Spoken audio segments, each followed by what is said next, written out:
Bom dia. Na aula de hoje, a gente vai entrar na trajetória final do nosso curso, terceira parte do nosso curso, onde a gente vai falar de desenvolvimento econômico. Na aula passada, a gente falou de crescimento econômico. E em que é diferenciado o crescimento de desenvolvimento econômico? A ideia básica é que quando nós mostramos os modelos de crescimento econômico, nós procuramos exemplificar os processos de crescimento econômico baseados em variáveis. Então, variáveis quantificáveis que eram determinadas e a gente olhava como essas variáveis, como taxa de poupança, taxa de crescimento populacional, taxa de capital per capita, influenciavam o produto per capita. Então, a gente viu os modelos de Herodoma e de Solow e procurou mostrar, identificando as variáveis e mostrando o processo de crescimento econômico. Quando a gente estuda desenvolvimento econômico, são incluídas determinadas variáveis, como capital social, instituições, hábitos, costumes, cultura, o Estado de Direito.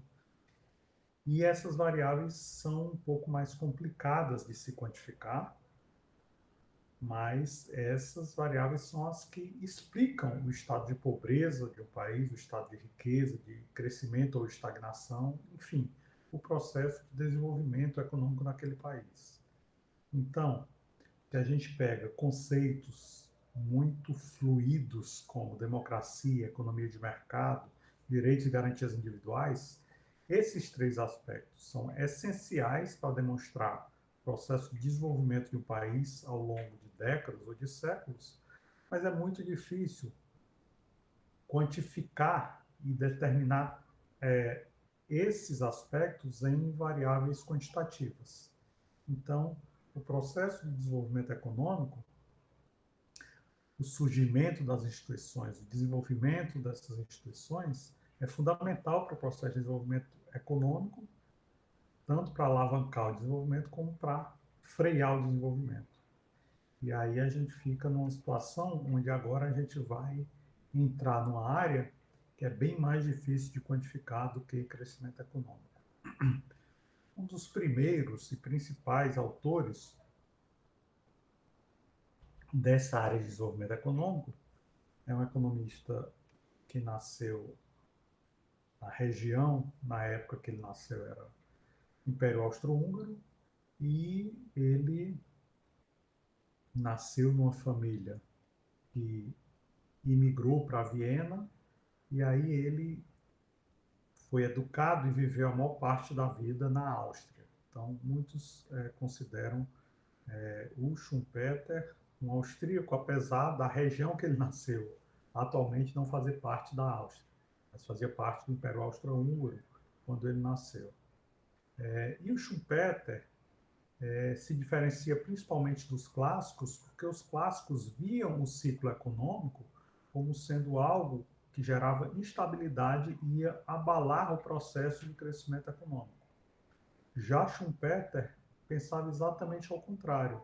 Em seu livro clássico de 1911, Schumpeter escreveu em A Teoria do Desenvolvimento Econômico a ideia de que desenvolvimento econômico ocorre exatamente em função dessas rupturas do processo de crescimento natural, ou seja, o desenvolvimento econômico vem das instabilidades e não do processo estável.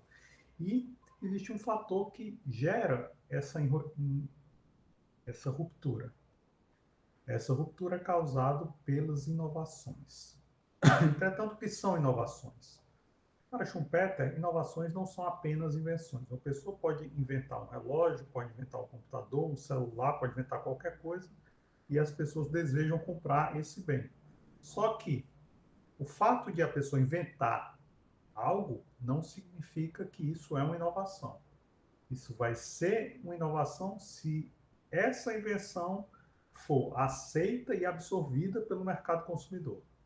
E isso gerar um outro padrão de consumo, e essa inovação não necessariamente precisa ser apenas um produto. Pode ser um método de produção, pode ser a exploração de um novo mercado e pode ser até uma estrutura de marketing que seja completamente diferente da que tinha sido feita anteriormente. Então, a ideia de Schumpeter é que existe um processo de desenvolvimento econômico e todo esse processo de desenvolvimento econômico tem uma natureza disruptiva, é romper com o ciclo normal da economia, e é essa natureza disruptiva que gera desenvolvimento. E essa natureza disruptiva é gerada pela inovação. A questão é, quem é que inova? Quem são os inovadores? São os inventores? Podem ser. Mas para Schumpeter existe um ator que gera a inovação, que é o empreendedor. Não necessariamente o empreendedor é um cientista. Ele pode ser um cientista, mas pode não ser um cientista. A ideia do empreendedor é alguém que pega uma ideia que ou é dele ou de outra pessoa e ele tem essa capacidade de executar essa ideia inovadora. E como é que ele executa isso? Ele executa isso organizando forças produtivas para pôr essa inovação no mercado. Ou seja, pode ser uma pessoa que seja alguém fantástico e fenomenal com relação ao marketing, pode não entender nada do produto que ele está sendo vendido, mas ele consegue vender esse produto por ser alguém que tem um conhecimento superior com relação ao marketing. O empreendedor também pode ser uma pessoa que tem uma capacidade muito grande de agregar investidores nesse empreendimento. Então, pode ser alguém que vai nos mercados financeiros e consegue crédito, consegue convencer investidores a investir no seu negócio. Então, não necessariamente o empreendedor é um inventor e também ele não é necessariamente um empresário ou um executivo. E essa é a grande questão que o Schumpeter traz, né?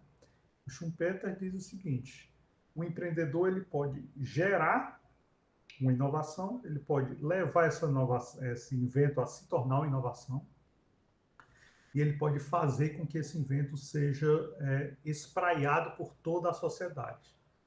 Mas muitas vezes, depois que isso acontece, as empresas ou os empreendimentos que o empreendedor criou, às vezes o empreendedor é até mesmo substituído por empresários ou por executivos. E o empresário e o executivo, ele não é necessariamente ou um empreendedor, né?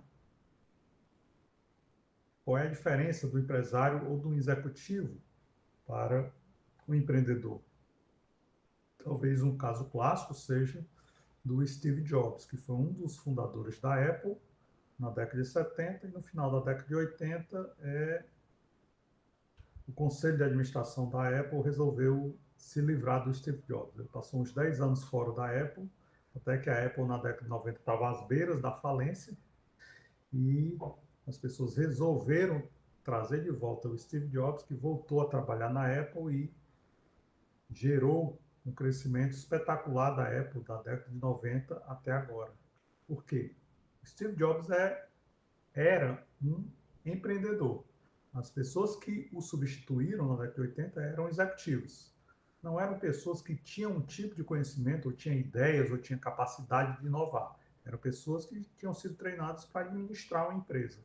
E por mais que os resultados financeiros da empresa pudessem ser bons ou ruins, não eram pessoas que tinham a capacidade de criar inovações. Então, a ideia básica da inovação é a sua natureza. A natureza da inovação é a natureza disruptiva.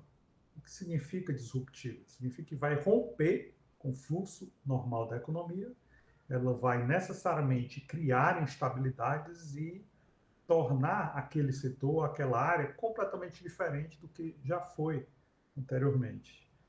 Imaginem, por exemplo, o que era a indústria de transporte no século XIX. Boa parte do transporte nas cidades europeias era feito por carroças e essas carroças eram puxadas por cavalo. Uma grande quantidade de recursos da prefeitura de Londres no século XIX era pago por pessoas que passavam o dia todo limpando o esterco das ruas de Londres, produzida pelos cavalos que transitavam pelas ruas. O que a indústria automobilística nascente no final do século XIX na Europa fez? tirou os cavalos da jogada, botou motores de combustão que queimava óleo diesel e mais tarde gasolina no lugar dos cavalos. Esses motores foram adaptados às carroças e aí todas aquelas pessoas que trabalhavam limpando o esterco das ruas das cidades europeias também deixaram de ter emprego, ou seja, foi algo completamente disruptivo, né? Existia toda uma estrutura voltada para a construção de carroças e manutenção de estábulos onde os cavalos viviam, para puxar essas carroças. Todo esse setor foi é, totalmente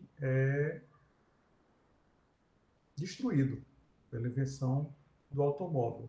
Outro setor que também sofreu uma inovação enorme. As ruas das cidades dos Estados Unidos e da Europa, no final do século XIX, eram iluminadas por lamparinas que queimavam óleo de baleia. Então, a indústria baleeira, que tem no Moby Dick talvez a sua maior obra literária, ela era uma indústria enorme.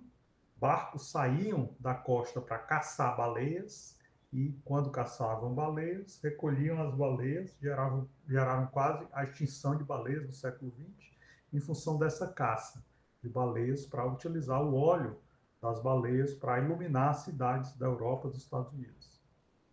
Muito bem.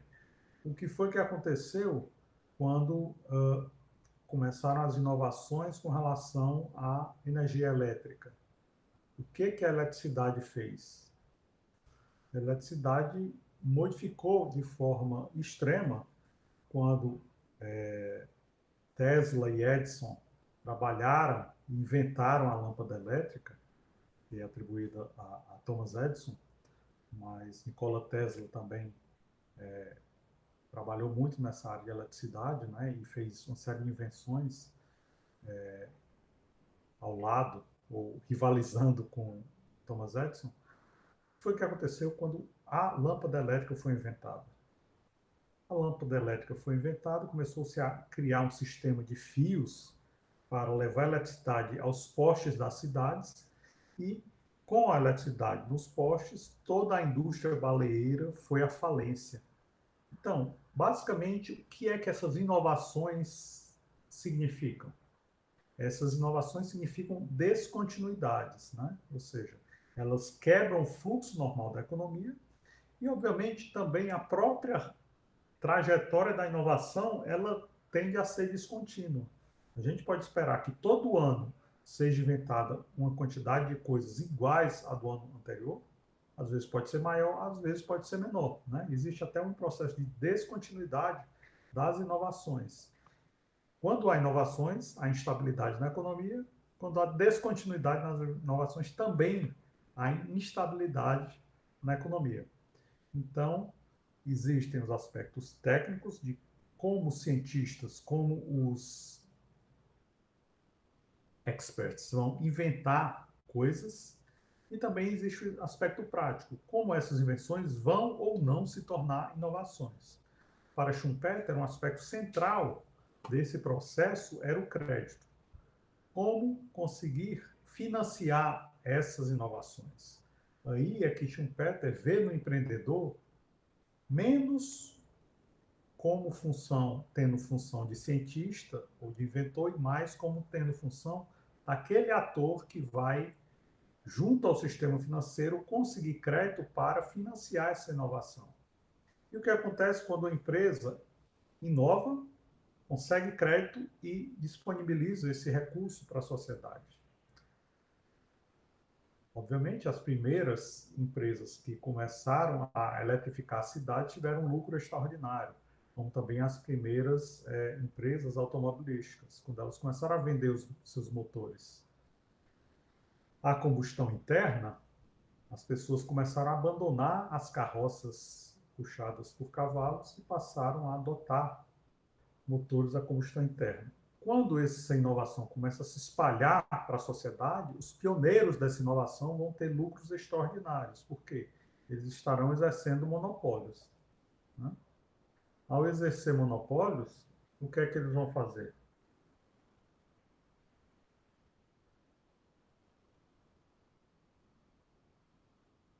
eles vão ter lucros extraordinários, as pessoas vão olhar o que essas empresas estão fazendo e vão querer imitar. Um processo de imitação, esse produto inovador que teve lucros extraordinários durante algum tempo, passa a ter lucros normais por causa da concorrência. Então, os lucros voltam aos seus patamares anteriores. E o que acontece quando esses lucros voltam aos patamares anteriores? A tendência de a economia voltar ao seu fluxo circular normal. Então, é aí que vem o processo de crescimento acima do ciclo e crescimento abaixo do ciclo, porque as inovações geram essa instabilidade. Então, as variáveis vão se comportar de forma extremamente caótica durante o tempo em que essas inovações estão atuando, e aí depois desse caos durante esse tempo, há uma absorção desse choque da inovação, e depois que o choque é absorvido, o fluxo circular normal da economia é retomado. Então, a gente tem um processo que é caótico, é disruptivo, e é isso que Schumpeter discordou dos clássicos e chamou esse processo caótico, disruptivo, esse processo de instabilidade, é isso que Schumpeter chama de desenvolvimento econômico. Ou seja, Schumpeter, ele pensa no desenvolvimento através de choques. Na literatura, esses choques ganham o nome de boom and bust, ou seja, eles são choques que chegam e rompem na economia, gerando instabilidade em todas as variáveis econômicas. Gera instabilidade no nível de preços, no nível de investimento, nas taxas de juros, no nível de crédito da economia. E aí, o que é que gera essa instabilidade? Ele via nisso o processo de desenvolvimento econômico. Obviamente, quando é que esse processo vai acabar? Schumpeter foi muito influenciado por Marx. Então, ele imagina que essa instabilidade, assim como Marx pensava, iria gerar um declínio do sistema capitalista. Ou seja, Schumpeter estudou como funciona a economia de mercado, criou uma inovação muito grande, que é a ideia do desenvolvimento econômico disruptivo, mas aí, depois de um tempo, ele pensou o seguinte: aqueles empreendedores, eles vão ser substituídos nas empresas que eles criam pelos executivos e pelos burocratas. Com esse processo de obsolescência dos empreendedores, os burocratas e os executivos que vão passar a administrar essas empresas não vão ser capazes de inovar. Ao não ser capazes de inovar, as pessoas que estão esperando sempre inovações e melhorias do seu bem-estar vão se revoltar e vão destruir a classe política. Com a destruição da classe política, vai haver um desmoronamento das instituições, que são as instituições que geram esse ambiente de desenvolvimento econômico. Então, ele concordava com Marx que isso ia tender a gerar o fim do capitalismo. Só que o mais pitoresco é que nesse processo de inovação disruptiva existe um termo que é central para se analisar Schumpeter, que é a expressão destruição criadora. O que seria a destruição criadora? É exatamente isso que aconteceu quando surgiu a indústria automobilística e a indústria de eletrificação. O que foi que elas fizeram? Elas destruíram as indústrias ou setores inteiros da economia que havia anteriormente. Com a indústria automobilística, o que foi destruído? Foi destruído a indústria de carroças, né? A quantidade enorme de pessoas que cortavam madeiras ou materiais para fazer as carroças, que criavam cavalos, que mantinham os cavalos, pessoas que limpavam as ruas dos dejetos que os cavalos deixavam nas ruas das cidades. Então, todas essas pessoas perderam emprego. Todo um setor enorme da economia foi completamente destruído. E por que essa destruição é chamada de criadora? Porque se a gente olhar para o tamanho da indústria automobilística que surgiu a partir disso, também houve um surgimento enorme de um setor inteiro da economia com implicações inúmeras. A indústria automobilística tem uma quantidade enorme de fornecedores, tem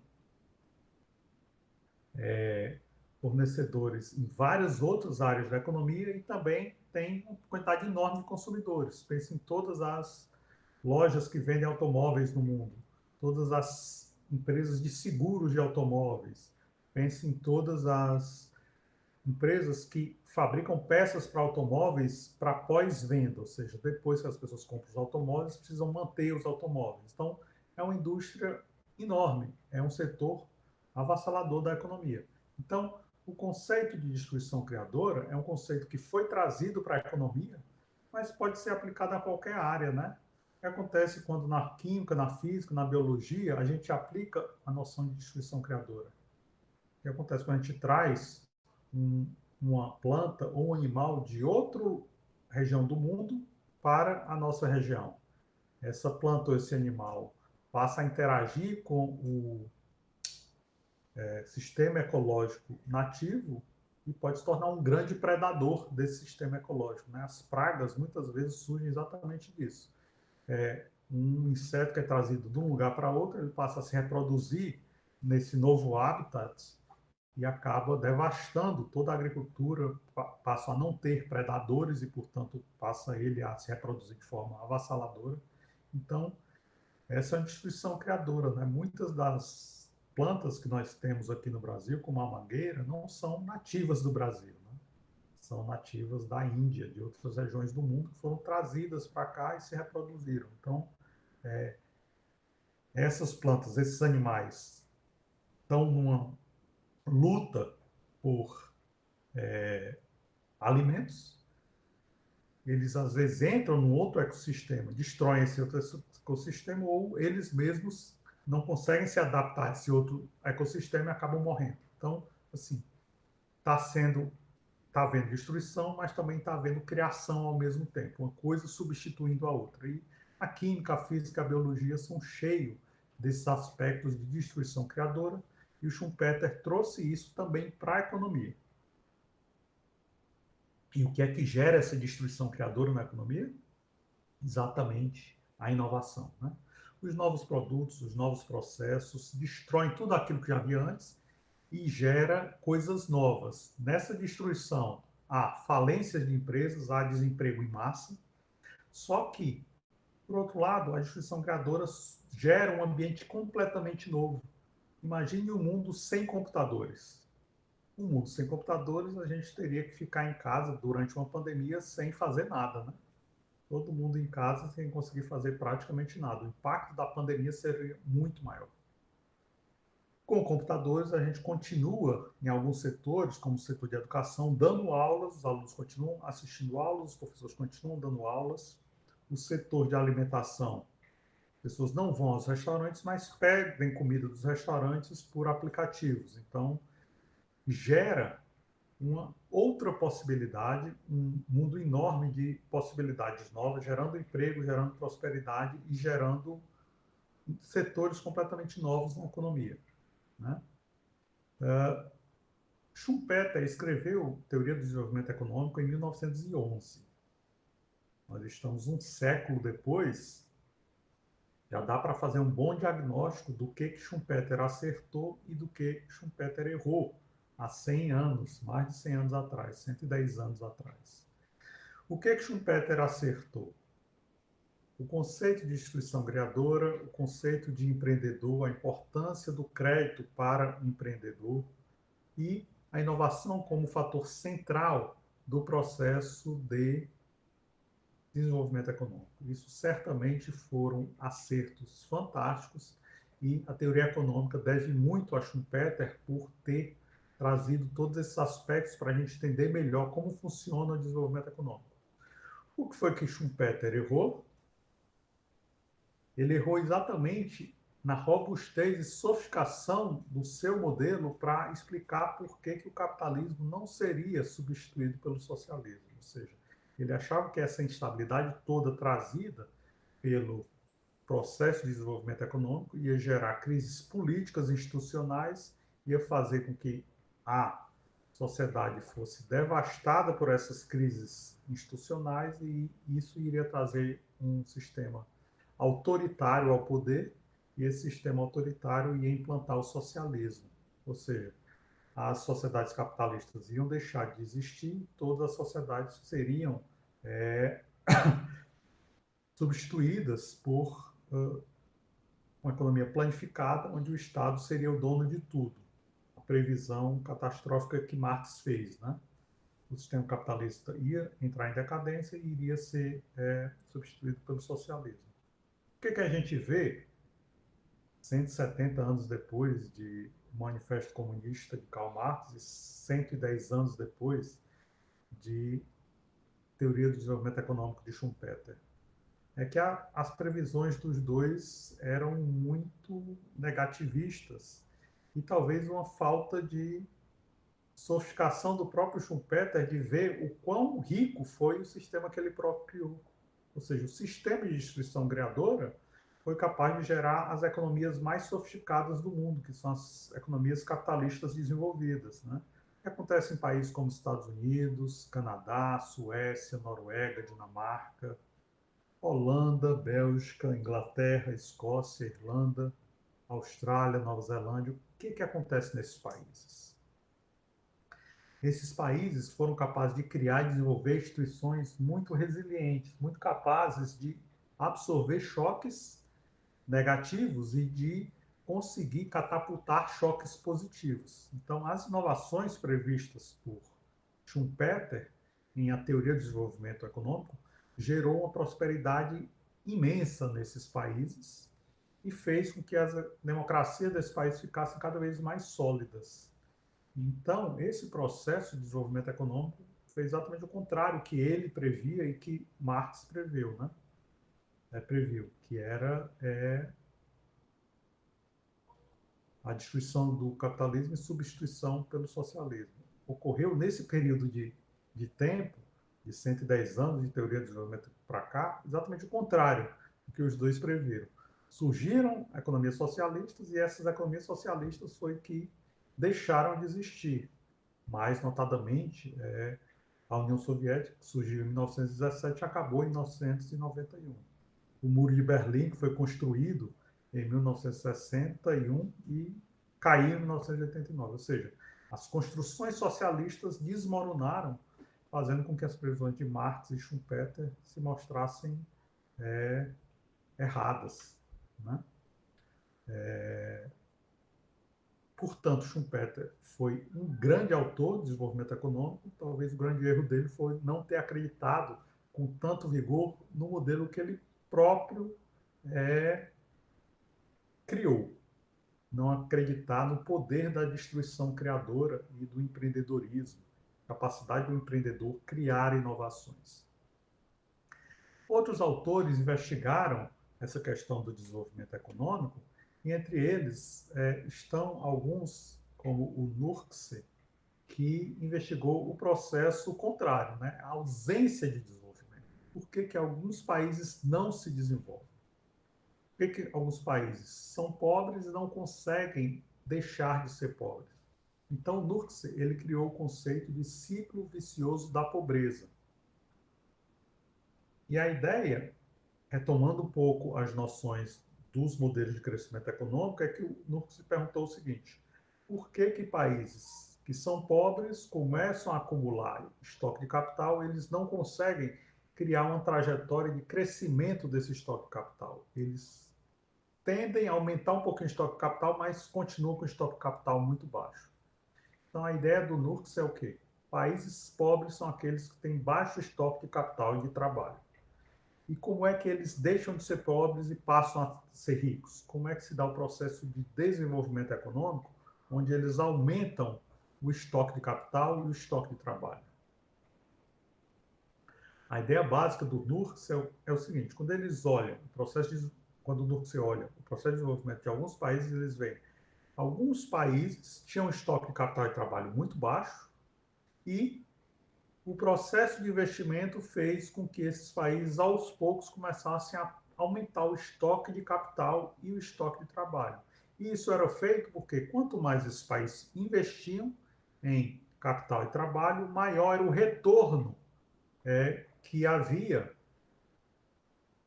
desses investimentos em capital e trabalho. Então, havia um ciclo que ele chamou ciclo virtuoso do desenvolvimento, que era o quê? Baixo estoque de capital de trabalho, investimento em estoque de capital de trabalho, aumenta o estoque de capital de trabalho porque os retornos ao capital e os retornos ao trabalho são crescentes. E quando Nurse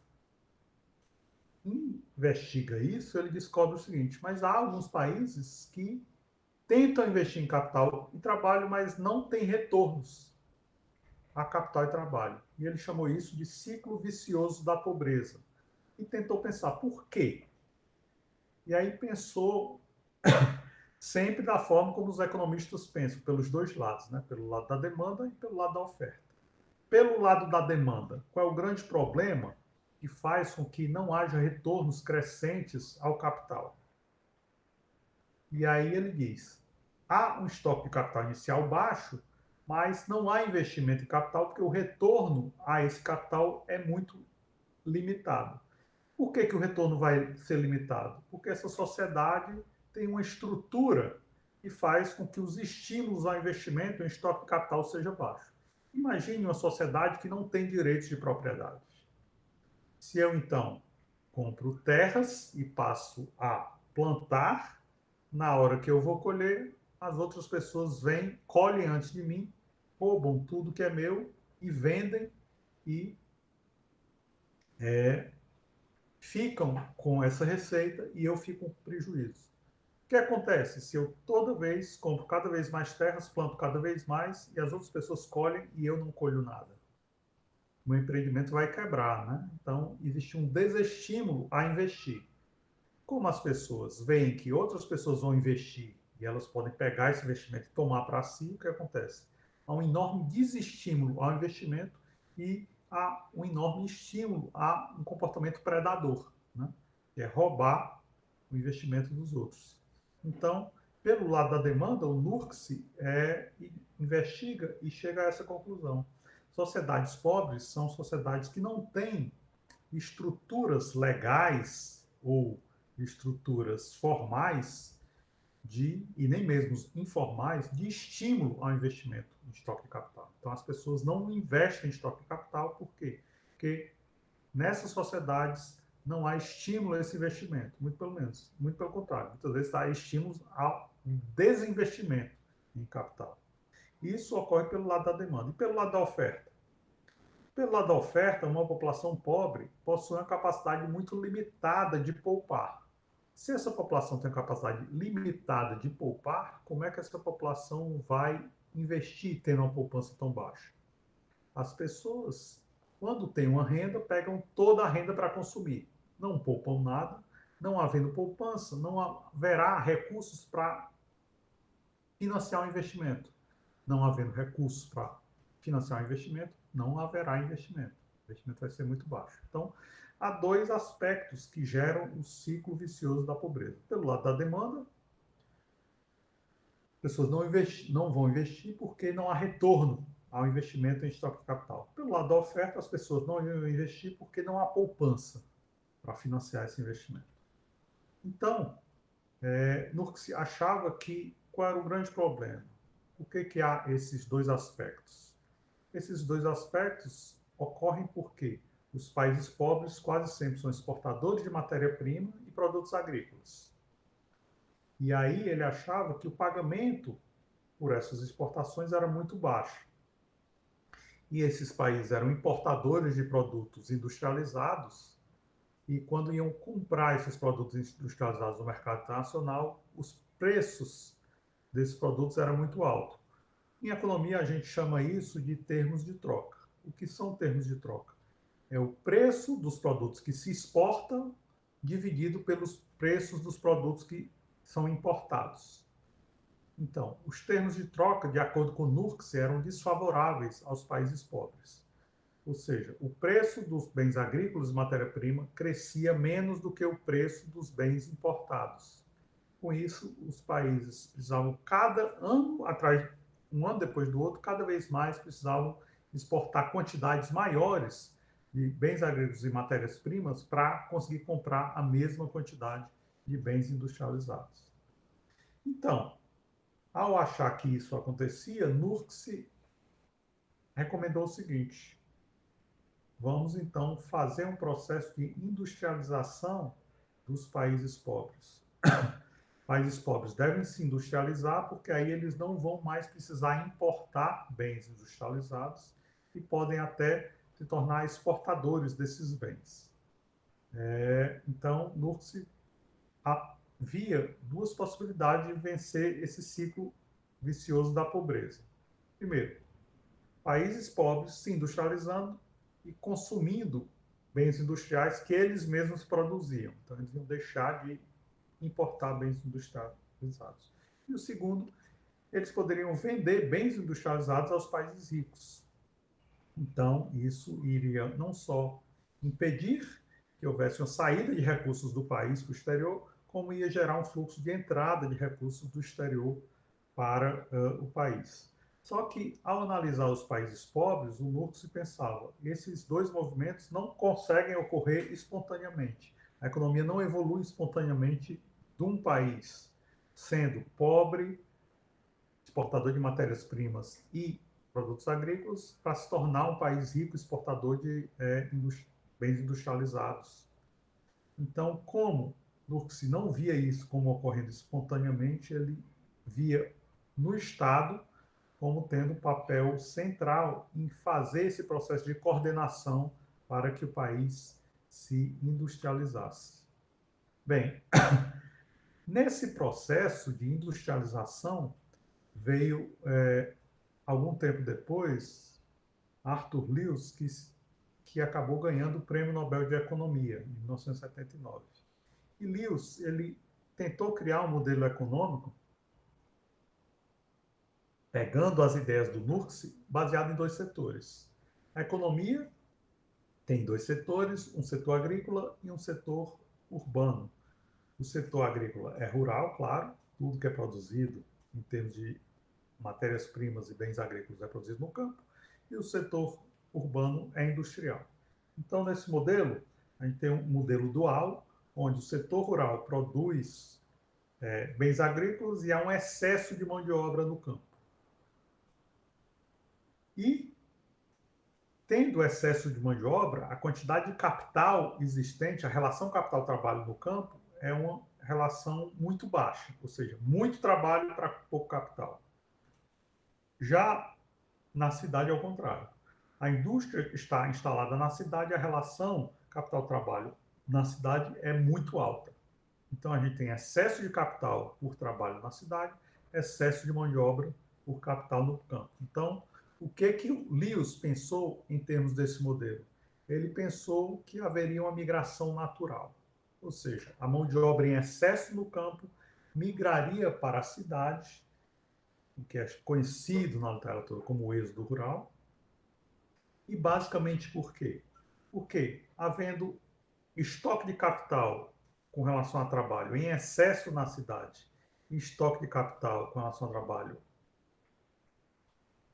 em nível muito baixo no campo, então o que acontece com o retorno de capital e trabalho quando eles interagem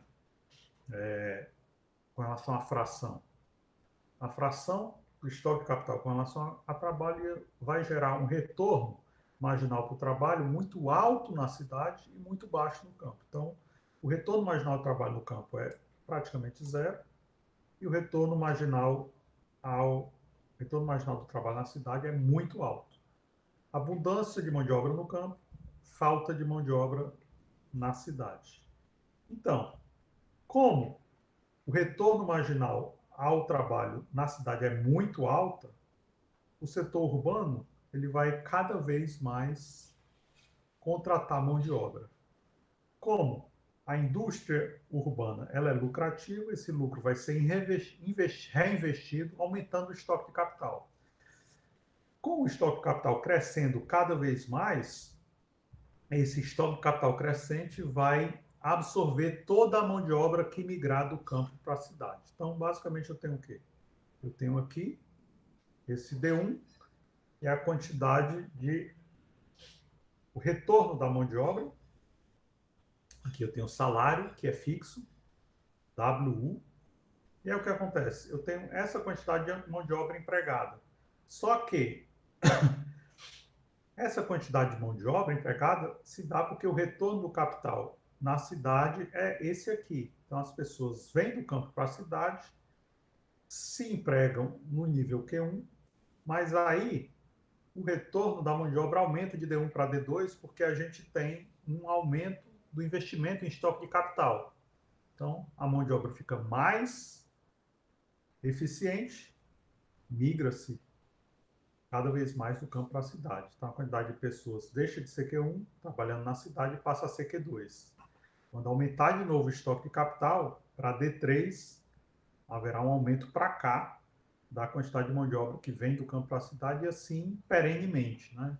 Ilimitada, de forma ilimitada, haverá migração do campo para a cidade, o salário continua igual, o que acontece é um aumento da produtividade marginal do trabalho que absorve cada vez mais mão de obra, porque mais pessoas migram do campo para a cidade.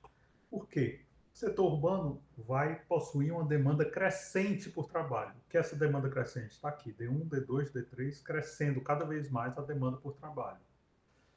Como o salário na indústria é maior do que o salário no campo, isso significa que as pessoas se sentem estimuladas a migrar do campo para a cidade. Toda vez que uma pessoa migra do campo para a cidade, ela obtém ganhos salariais.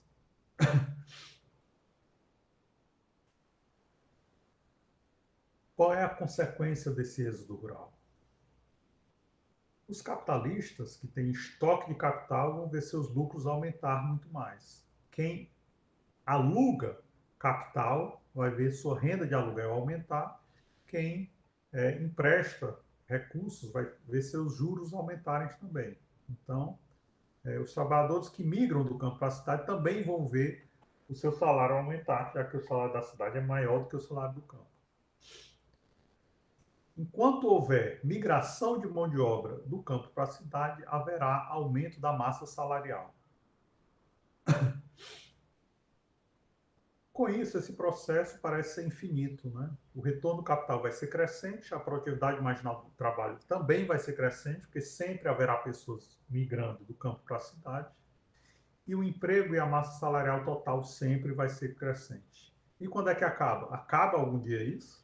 Esse processo só vai acabar quando toda a mão de obra em excesso do campo migrar para a cidade, até haver uma igualdade entre estoque de capital no campo com relação ao estoque de trabalho e estoque de capital na cidade com relação ao estoque de trabalho. E aí o salário de ambos, campo e cidade, vai ser igual.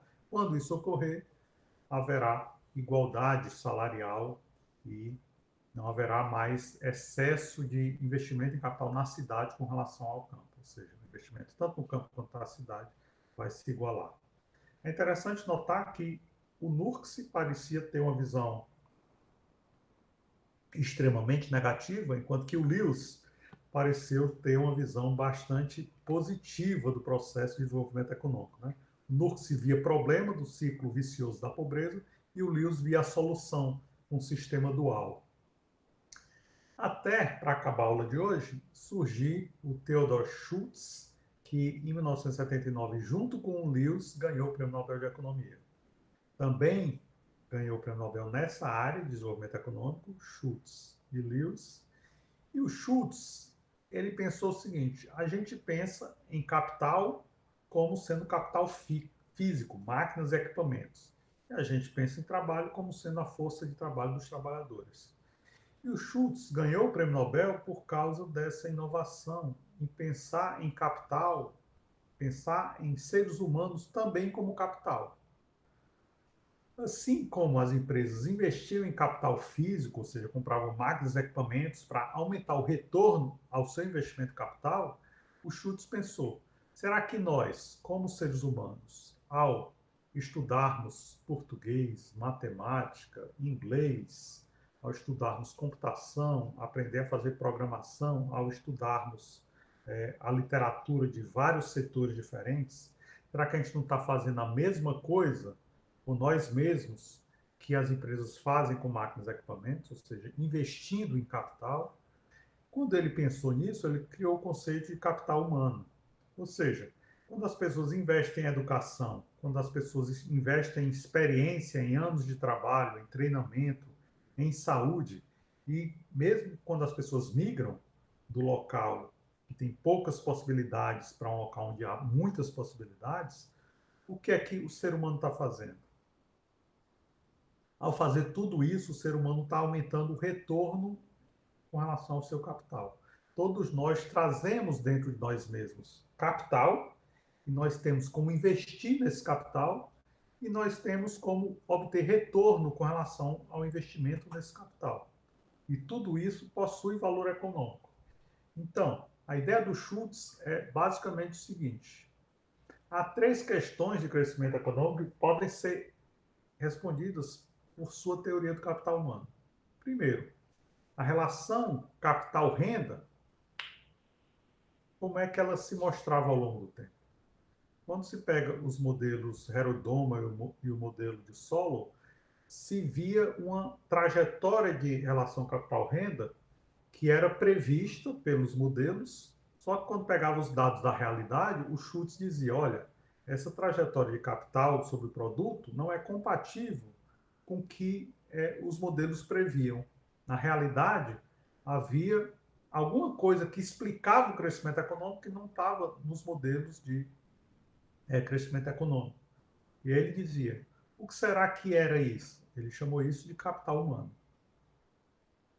A ideia básica dele chamar isso de capital humano é porque a renda nacional dos países, ao longo de 20, 30, 50, 80 anos, crescia a uma taxa superior ao estoque de capital, ao estoque de terras e ao estoque de horas trabalhadas. Ora, se o país está agregando cada vez mais capital, terras e horas trabalhadas no seu produto, e o produto cresce mais do que isso, o que é que está explicando essa diferença? Aquilo que no modelo de solo era chamado resíduo de solo, o Schultz chamou de capital humano. Ou seja, a gente precisa incluir capital humano nessa conta, porque aí a conta finalmente vai fechar. Não vai ficar com essa diferença, esse ato, esse resíduo. E, finalmente, o Schultz dizia, alguns países se desenvolveram bastante, eram pobres no começo do século XX, se tornaram países ricos no final do século XX. Japão, Coreia do Sul, Taiwan, Singapura, Hong Kong eram países pobres no começo do século XX, se tornaram riquíssimos no final do século XX. Irlanda também, Austrália, Nova Zelândia. Como é que esses países conseguiram se desenvolver ao longo do século XX? A ideia do Schultz é o seguinte: países pobres querem se desenvolver construindo fábricas. E muitos países pobres que passaram o século XX todo construindo fábricas não conseguiram se desenvolver. Enquanto que outros países, quando eles se desenvolveram, se a gente olhar o que eles fizeram, a gente descobre que eles construíram capital humano. Eles investiram muito em saúde e educação. E para o Schultz, esses são os únicos fatores que são capazes de gerar capital humano: saúde e educação. E aí, basicamente, é com isso que a gente fecha essa aula de desenvolvimento econômico, mostrando que a teoria do capital humano passou a ser uma teoria que se tornou o principal fator de explicação do desenvolvimento econômico dos países, graças ao Theodor Schultz. É isso. A aula de hoje a gente fica por aqui e até a próxima aula, então. A todos uma ótima segunda-feira.